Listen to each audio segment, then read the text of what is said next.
Good evening and welcome to the Job Search Solution, the radio program where we talk about looking for a job, changing jobs, changing careers, hiring. And as always, we begin with a prayer. Dear God, grant us thy peace and thy mercy. Thy will be done. And in this session, what we'd like to discuss is, do you know what you are selling? 60% of the candidates that I work with and have since 1973 don't really know what they are selling. They think that a job interview is the idea of going in and seeing if I want a job, seeing if I like the job, seeing if I like the company. They tell me things like, well, it's a two-way street. No, it's not a two-way street. They've got you and at least 16 or 17 other candidates that they're interviewing, and it's not a two-way street. The only time it gets to be a two-way street is when you get to, metaphorically, the altar and you start exchanging um, uh, relationship vows, you know, what you're going to do for me and what I'm going to do for you. But until then, it's a one-way street. And the idea that you think that you're going to go in and buy something, and candidates tell me that all the time, is totally off base. And those are the candidates that don't get hired. So I ask every candidate, exactly what are you selling? Oftentimes I get a blank deer in the headlights stare from people that don't know what they're selling. They say things like, well, I'm just a good employee. I'm a really good employee. People really like me. Huh? People really like you? That's nice. I mean, your family likes you, loves you maybe, but like you, that now that has something to do with it, but that's not what you're about.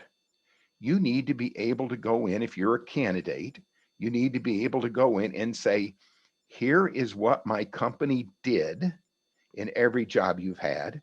Here is the job that I did for them in terms that everybody can understand. I had a candidate the other day that had um, uh, Wall Street speak. Every other word was some kind of fantabulous, ridiculous word that only people in Wall Street understood, and it was so confusing and ridiculous that he thought it made him sound important.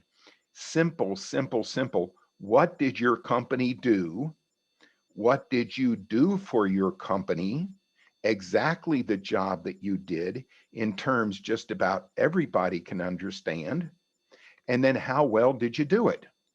You got to be sure that you communicate, I was successful at doing it. And here is where I can prove that I was successful doing it.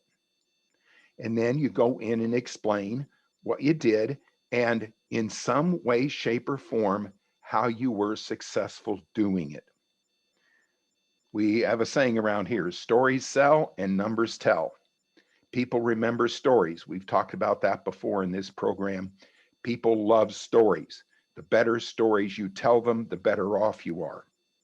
I would have a story about every company that you worked for and every success that you had. Stories need to be short, 45 seconds, no longer than that.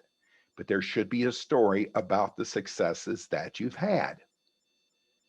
And if you can in any way quantify those stories with numbers. Now, in sales, lots of people can do that. But even outside of sales, you can come up with some kind of numbers. People remember stories and they remember numbers. If you can come up with percentages, if you can come up with statistics that show I am good at what I do, and here is where I can prove that I was good at what I did in every job you've had. The further back you go on your resume, the less you have to say about the job. But the more, it's still more important, it's very important that you show people that you were successful in specific terms that they can measure and that they understand. Just saying, well, I was successful, that doesn't mean anything.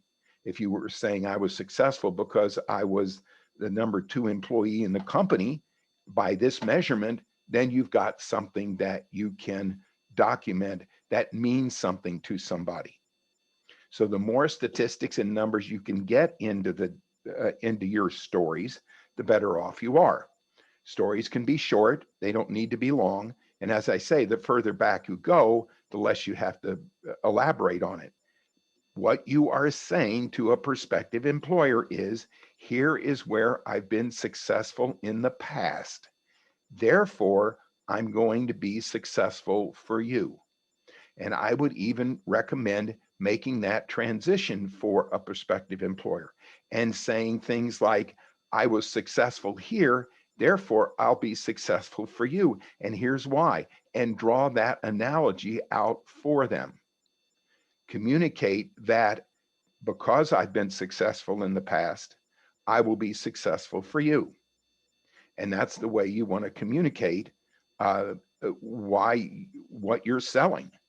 You are selling your performance, your background, your experience, and how it's going to make them successful. And don't assume that they are going to make that leap for you. You've got to make that leap for them. It's called doing their thinking for them. They are looking at a lot of candidates. They are trying to figure out who's going to do the best for me, who's going to be able to communicate and perform really, really well. And you've got to be able to explain it. Most candidates want to get too esoteric and they just assume I'm a good person.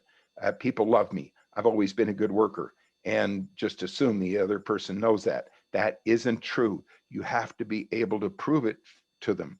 And if you can't prove it, you need to figure out how to do it. We've gotten into some issues before about the mistakes you've made and things like that. We can get that into that in different session. But remember, you've got to know what you're selling to a prospective employer. And you've got to be able to deliver it in terms they understand. All right, we're going to take a short break. Stay tuned.